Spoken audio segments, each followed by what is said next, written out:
చెప్తూ ఎట్లా మొత్తం 80,000 కోట్లు ఎట్లా ఇచ్చామని చెప్పారు. అందులోనే గౌరవ మంత్రి గారు ఒక మాట ఇక్కడ చెప్పారు అధ్యక్ష, ఏదో దుర్వినియోగం జరిగిపోయింది, 21,283 కోట్ల దుర్వినియోగం జరిగింది అన్నట్టుగా వారు ఒక ఖాతా ఇచ్చారు. దయచేసి మంత్రి గారు నేను కోరుతా ఉన్నా, మీరిచ్చిన 2వ పేజీ దయచేసి ఒకసారి చూడండి. అందులో మీరిచ్చిన దానిలోనే ఏం రాశారు అధ్యక్ష, రెండు పంట కాలంలో సాగైన మొత్తం విస్తీర్ణం 19-20కి 141 లక్షల ఎకరాలు, 20-21కి 204 లక్షల ఎకరాలు. అంటే మీరు గమనిస్తే అధ్యక్ష, సాగు చేసినా చేయకపోయినా డబ్బులు, రైతు బంధు డబ్బులు ఇవ్వడం వల్లనే 141 లక్షల ఎకరాల నుంచి 204 లక్షల ఎకరాలకు పెరిగింది, ఆ తర్వాత 212 లక్షల ఎకరాలకు పెరిగింది, ఆ తర్వాత మళ్ళీ 206, అంటే 2,06,00,000 ఎకరాలకు పెరగడానికి కారణం గౌరవ మంత్రి గారు, మేము సాగు విస్తీర్ణం పెరగాలన్న ఉద్దేశంతో ఇచ్చినాం కాబట్టే విస్తీర్ణం పెరిగిందన్నమాట దయచేసి మీరిచ్చిన లెక్కల్లోనే ఉన్నది. అట్లాగే మంత్రి గారు మరి ఒక 2-3 విషయాలు చెప్పాలి. మేము మాట్లాడిన తర్వాత మీ ఇష్టం అని చెప్పండి సార్.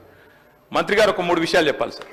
నేను అంటే ముందుగా ఈ ప్రశ్నలు అడిగి తర్వాత మిగతా సబ్జెక్టులోకి పోతాను సార్. ఎందుకంటే వారు ఇచ్చిన నోట్ ఇప్పుడే అందింది మాకు. ఇప్పుడే అందిన నోట్లో మాకు లేవనెత్తిన మాకున్న సందేహాలు, మాకున్న అనుమానాలు ముందుగా చెప్పి మంత్రి గారు ROFR గురించి ప్రస్తావించింది అధ్యక్ష. గౌరవ పెద్దలు తెలంగాణ తొలి ముఖ్యమంత్రి కేసీఆర్ గారి నాయకత్వంలో ఆనాడు ROFR చట్టం కింద 4.5 లక్షల మంది గిరిజన బిడ్డలకు పోడు పట్టాలిచ్చిన ఘనత బీఆర్ఎస్ ప్రభుత్వాన్ని, ఘనత కేసీఆర్ గారి నాయకత్వం అధ్యక్ష. ROFR కింద ఇచ్చే పోడు పట్టాల విషయంలో ఇక్కడ చాలా మంది గిరిజన శాసనసభ్యులు కూడా ఉన్నారు అధ్యక్ష. చాలా మంది గిరిజన ప్రజలుండే నియోజకవర్గాల నుంచి వచ్చిన మిత్రులు శాసనసభ్యులు కూడా ఉన్నారు. ఈ ROFR పట్టాలు గిరిజనుల చేతులు ఏవైతే ఉంటాయో అధ్యక్ష, అక్కడ కనా కష్టం మీద ఒక పంట మాత్రమే సాగు చేసే అవకాశం ఉంటుంది. ఎందుకంటే అక్కడ కాలువలు ఉండొచ్చు, ఉండకపోవచ్చు, అక్కడ ఇతర సమస్యలు ఉండొచ్చు, మేజర్ కాలువలు ఉండకపోవచ్చు. కాబట్టి కష్టం మీద అక్కడ పండేది ఒక పంట, అది కూడా చాలా కష్టంతో వాళ్ళు చేసుకుంటారు. దాదాపు 6-7 నెలలు తనలాడతారు, అక్కడ పండేదే ఒక పంట. అంటే ఇప్పుడు మంత్రి గారు చెప్పిన లెక్క ప్రకారం ఈ గిరిజన బిడ్డలు ఎవరైతే మేము గతంలో పోడు భూముల పట్టాలు ఇచ్చినామో, ఎవరికైతే మేము 4.5 లక్షల ఎకరాలు పట్టా ఇచ్చినామో, వారికి మరి ఈ 2వ విడత వారు రైతు బంధు ఇవ్వరా? మంత్రి గారు దయచేసి తప్పకుండా గిరిజనుల తరపున అడుగుతా ఉన్నాం, సమాధానం చెప్పాలి. అదేవిధంగా అధ్యక్ష, మంత్రి గారికి తెలుసు వారు స్వయంగా రైతు.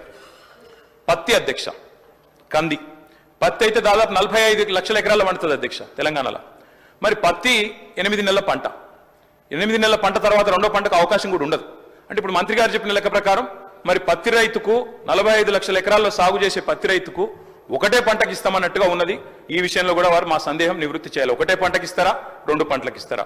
కంది కూడా సేమ్ అధ్యక్ష, మీ వికారాబాద్ జిల్లాలో కూడా కంది విస్తృతంగా పండిస్తారు, అది కూడా 7-8 నెలలు. అదే నన్ను చెప్పనండి మంత్రి గారితో విజ్ఞప్తి. ఇంకో రకంగా వెళ్ళొద్దు, ఇది కేవలం మేమేమీ చెప్పలేదు, గత ప్రభుత్వంలో జరిగినటువంటి విధి విధానాలను మేము ముందుంచాము.